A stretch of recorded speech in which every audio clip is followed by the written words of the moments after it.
Are you ready to turn your dreams into a reality? Then you need to join the next round in the Dream Bigger Mastermind. Get on the waitlist today to secure early access and an exclusive bonus when enrollment opens. It's time to manifest your best life yet. Welcome back to another episode of Breathe More. I am excited for today's episode because you get to meet another one of my clients, Saskia. She actually finished doing a reset program a year ago this month, where that's my one-on-one coaching program. And I recall, Saskia, when we started working together, it was at the end of 2022. And you had already done a lot of healing on your own, therapy. You're very self-aware, but you recognized that there were still some things that were holding you back. And you were playing with the idea of doing something more besides just your 9 to 5, which I love working with people like you because you are folks who have been really successful in your career. You've accomplished a lot, but then there's another part of you that you haven't fully shared with the world. You described it as you kept getting these whispers and nudges to share your gifts. But like so many people, it can feel scary to do something new. Like you got to a point in your career, you were feeling confident, you've been accomplishing a lot. You're actually a co-founder of an organization. And then here you were getting these nudges from your soul, from your higher self saying, okay, let's do something else. And it's like, what are you talking about? That sounds terrifying. So that's what Saskia and I, we worked on together. We started to excavate and see, okay, why is there some fear, some resistance, the stopping and going, I was talking about this in my mastermind last night on people just having the imposter syndrome come up and stopping them on their tracks. So let's dive in, Saskia, and just share with us, like I kind of already talked a little bit about what we worked on, but who are you? And let's go back to when we started to work together and the work that we did together. Yes. Thank you, Anna. Thank you for having me. It's really awesome to be here and to just have the opportunity to reflect back with you about this journey that you very much have been a part of. And as you mentioned, such a great time to reflect back right now, knowing that we about closed out from the program about a year ago. It's wild to think about where I was and where I am. So for folks listening, I am Saskia. I now introduce myself as an educator, a social entrepreneur, which I have been for a long time, and now a multimodal guide that reconnects folks with their highest truth and their personal freedom. And I blend science and spirituality to really support folks on their personal development journey. And I still am a co-founder of a K-12 model. And so I still very much in the education space, but I now see how it all comes in so nicely together, which is really about supporting people in being who they really are, whether it's kindergarteners or adults at any age.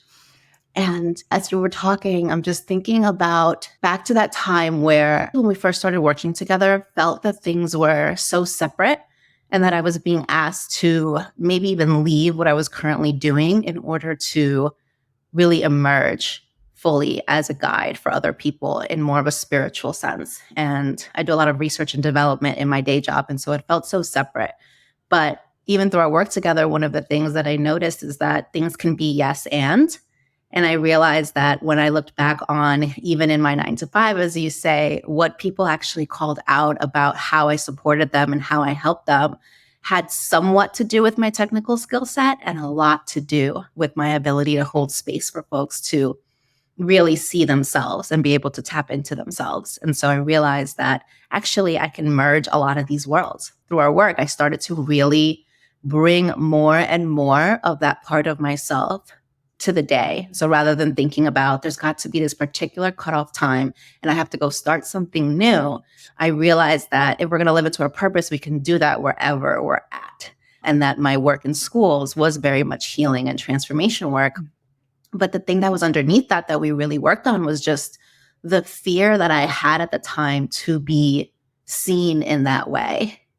And it's really interesting that you bring up imposter syndrome, because the more that we worked together and the more that we started, as you said, excavating and noticing, well, which part of myself is afraid of being seen, and what's the fear? What is really like the thought and the belief behind what would happen? Am I going to get rejected? Am I going to get laughed at? Will I be made fun of? Like all of these different beliefs that were coming up. I experienced imposter syndrome all of my career, no matter how successful I was and how much evidence I was getting. And it was actually the moment when I started to bring in my spiritual side, and when I started to really just own, I am somebody who's here to hold space for people, and I am here to help you tap into yourself. All of those fears did not come true. The way that people responded to me was just very much like, yeah, we've seen that. We were almost waiting for you to see that. And we embrace it and we accept it. And then I realized, oh my God, imposter syndrome was just happening because I was trying to fit these job descriptions and these titles and these degrees, and not actually just living into those nudges that I was getting and not living into my soul purpose. And I think that's one of the things that you really helped me do, is to feel into and release that fear of being seen as who I really am. And it feels really good. So freeing. What I love about this too is I feel like the journey that you went on was redefining identities that you have given yourself and that have been given to you. And I think that's something that also gets people stuck and feel like bringing in a different part of themselves to live and create a more authentic, aligned life in the person that you are today or who you want to become. But then we think, oh my gosh, I just invested or spent the last 10 years building up this career. People know me a certain way. What is that going to do to my reputation? As you said, like, what are people going to say? What are they going to think? If all of a sudden I start to talk about your higher self or healing your inner child or living your most authentic life, and that fear can be crippling. I feel and I see it in so many people that years go by and they still have a desire, but they don't take the action because, well, I went to school for this and I already spent so much money on this. I can't possibly change careers. But as you said, like, you recognized, I don't have to give up anything. If anything, I can just fully allow my whole self to show up in both my corporate job or my 9-to-5 job, in my healing practice, because at the core, what I'm doing is I'm holding space for folks. I'm creating this safe container for them to put down their guard, to feel confident, to learn new tools. You've been guiding them. And that is such a powerful, and I feel like it's a burst of confidence and just motivation of like, oh, okay. And for your brain to register it as safe for you to do this. Because a lot of what we don't end up doing or following through on is because our brain is registering it as it's too different, it's new, I don't know how to process this. And so I'm going to come up with all these stories on why you shouldn't take action and you shouldn't move forward. And so hence the imposter syndrome thoughts, the procrastination, the avoidance, the negative self-talk. Like, our brain can do an amazing job at convincing us not to do something. But the beautiful thing about you, Saskia, is that you didn't let that stop you.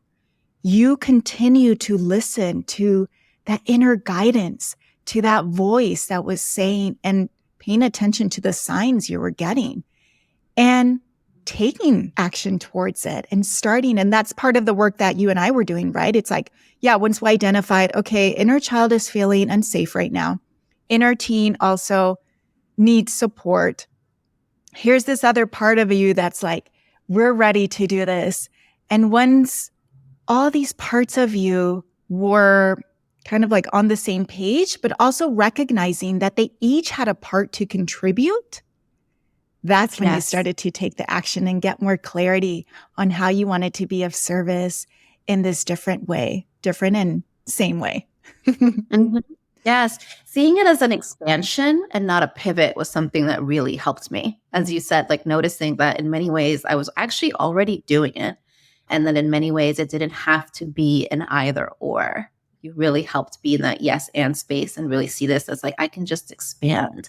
But you bringing up this idea of my parts and the way that we worked with them, I think that that was probably, out of many things, one of the most valuable things that I got from our time together, which does inform the work that I do with my clients now, because I just didn't see it talked about as much that way, even in the healing community. And so I knew I was aware of my inner child. I'd done a lot of inner child work actually before we met. I had started to become more and more aware of my inner teenager right about the time that we met.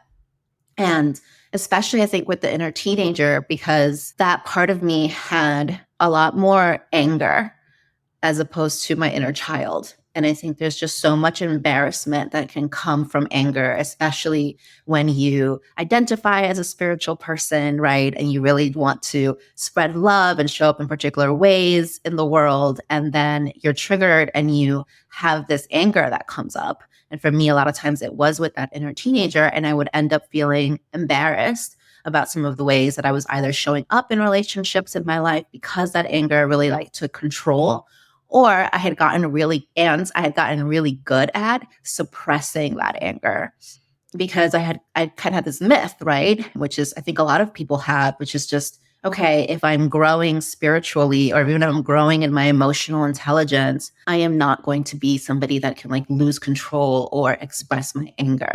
And so one of the things that we were working on was how to actually really feel into and feel safe expressing my anger. I kind of misconstrued a little bit that the more that I'm growing spiritually and emotionally, the better I am at not letting myself actually express anger, was a way that I had internalized it.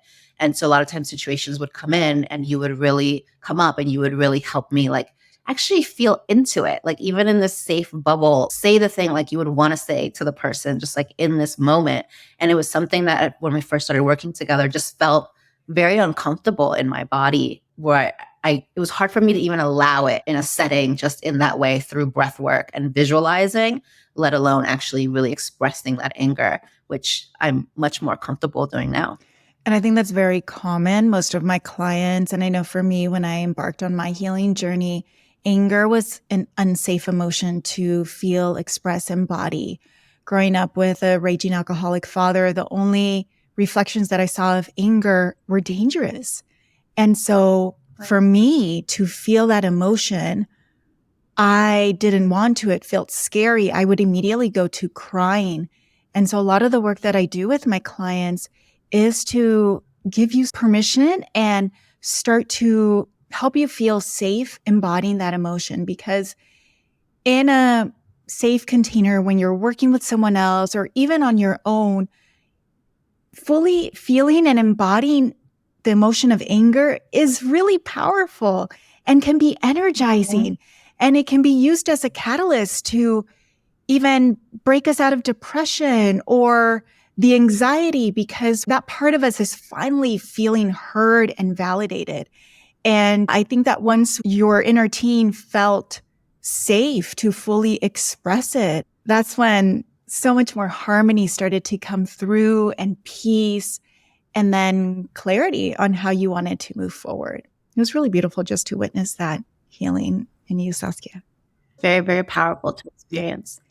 So it's been a year since you and I finished working together, and behind the scenes and even out into the world, I've seen you birth and share with the world, you as a healer. Tell us more on how that transition happened for you. Yeah, so it was just step by step, again, allowing myself to be more of myself in every space that I already was in. And then I got started. I felt very lucky that I had a culture in my day job where it is possible to have community-based offerings for people. And so I just got with my community at work and started saying like, hey, let's breathe together. I have these practices. I want to share this knowledge. I want to hold space. And again, it was so welcomed because I had not even fully realized how much I was already doing that behind the scenes, one-on-one with my colleagues, with my friends. And so I started from there, just do more of what it is that you actually want to do. I didn't need necessarily a different title or to quote unquote just fully have a business yet. I said, I know what it is that I want to offer the world, and I'm going to start offering that more. And from there, then I was like, okay, let me get my paperwork ready. Let me actually incorporate this. Let me really fully get all of my ducks in a row and start up on social media. And that was like, again, one of the bigger steps. I feel like the business felt like a very natural extension of my healing journey and my practice. And that's another reframe that I had, right? That when I saw it as this is another vehicle actually in which I am continuing to grow and I get to be a mirror for other people. And this is also why the imposter syndrome really wasn't coming in, because I think, and I have gotten training and logged hours as a breathwork facilitator. I still have mentors. I still do trainings, but there's a really big difference I think you can feel, right? Like, for example, from a yoga teacher who's got their hours versus a yoga teacher who like actually has a daily yoga practice on and off the mat. And so that is where I was just like, this is just me being more of me, is what this business is. It's not this separate, scary, different thing. It's such a great point because Yeah. a lot of people, this also was coming up in my mastermind call this week, where I think a lot of people, before they share this new thing that they're doing, they want to be a master. They want to have like every single training under the roof and are afraid of messing up. And I keep reminding people, it's like, we got to start somewhere. And you're at an amazing place in your career today because you have 15 years of experience. The way you speak and you show up in your workplace is because of all the experience and all the time. And for you, like, okay, so you're starting out in this type of framework or offering, but as you've been sharing, you've been doing it your whole life. And it's just a Mhm. different way that you are offering it now. But it's just building. And that's what it is, right? It's just another extension of you that you've been showing to your colleagues. And look at how beautiful it has been received. And that's the wonderful thing. Like, people are receptive to our energies. And so if you're just showing up in your truth, your heart just wants to share these tools, people are going to be receptive to that. And we got to also remind ourselves, our colleagues, our coworkers, our bosses, they're just humans too, navigating Exactly. life, right? Also feeling like a fraud, also feeling insecure, also having whatever traumas manifest in perhaps unhealthy ways. But when we are courageous enough to show up and start to talk about, hey, this is what I'm doing and it's been working. If you're curious, I would love to show you. And the right people, those who are ready, those who are curious, will say yes. And so I love that you just have naturally allowed your business to unfold. You've taken step by step, which is, I feel like that's, I don't want to label it as the right thing to do. But for me, that also has been the most natural and the easiest way and the most authentic way to allow it to unfold, as opposed to then going into the comparison and then also feeling like Mhm. an imposter. It's like, well, this person is doing it this way, and this is how they're offering it. This is what they're charging. I guess I have to do it that way. And for Right. me, and what I encourage with my clients is do what's right for you, to really allow you to be of service the way that you want to, in a way that also works with your lifestyle, with what's already going on in your life, and with what you can do today, and just let it naturally evolve. And that's when we really allow our authenticity and our natural selves to come through. And that's what I believe creates the trust and the safety in other people to say, yes, I'm curious and I want to learn more about what you have to do. It felt very much like people were noticing that light shining brighter in me and noticing the ways that I was showing up and then saying, hey, how did you do that? Which I think is really interesting because, again, I see myself as a guide. I think a guide, a mentor, or a coach, it really works really well when somebody else is actually attracted to your energy and is saying, there's something that you're doing that I want my own version of. Can you teach me how you did that? Yeah. And that is really how a lot of my clients have come to me, is from saying, oh, I know you, or I heard from you from somebody, and there's this particular way that you show up, or this particular thing that you do. How did you do that?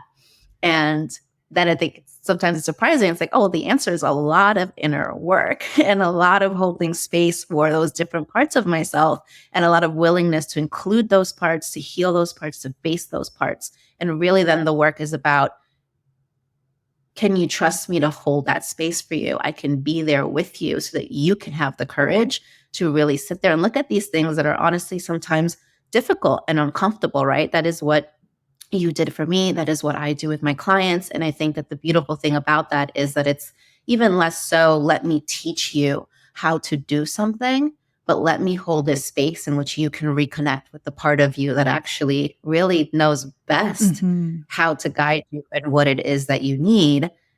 But again, in other worlds, I think, and sometimes even in my own career trajectory, a lot of the imposter syndrome is because we feel like whoever is at this level or in this position, whoever is the manager, who is the leader, you are the singular person that is supposed to know everything.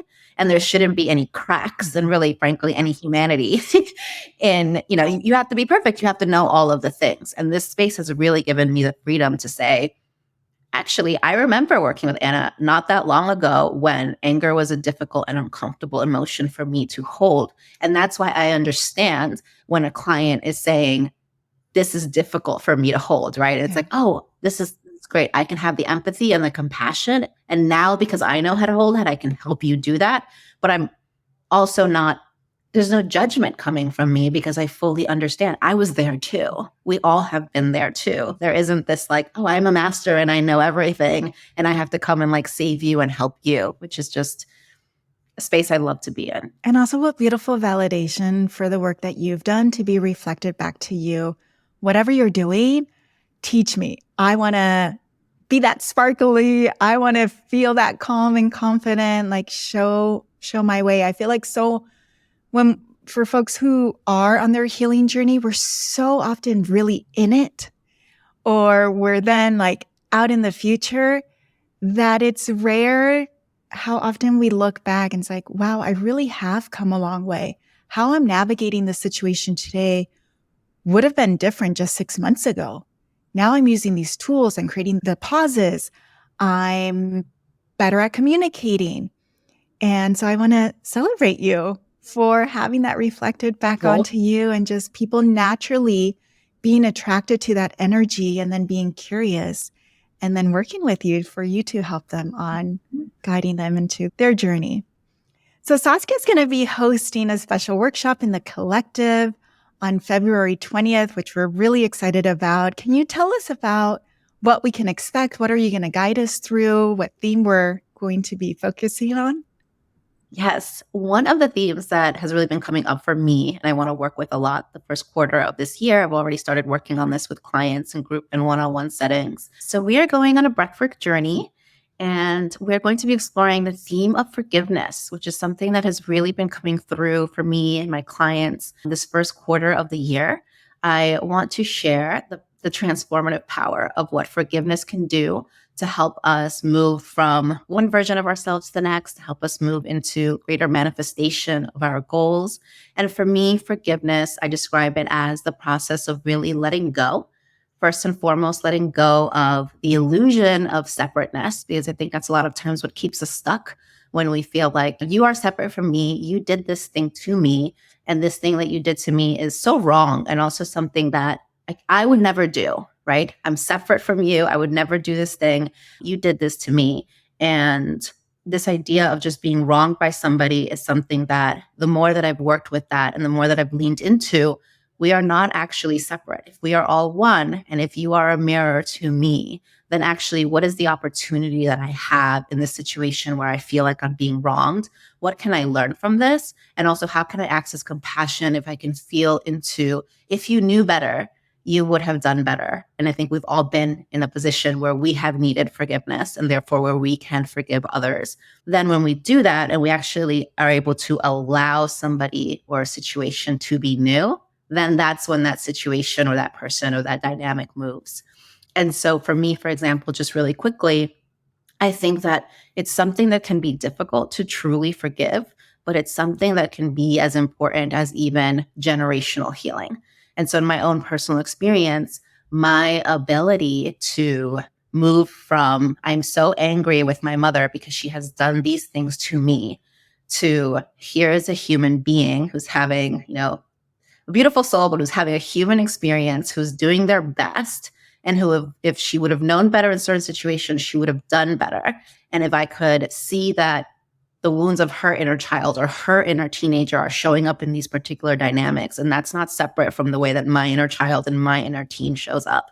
When I lean into that forgiveness, even without having a single conversation with her first, I'm not making this up. I would be in my own breathwork sessions and I would be doing my own journaling practices and I would be releasing and letting go in the ways that I want to work with folks in the collective and bring that healing power to you.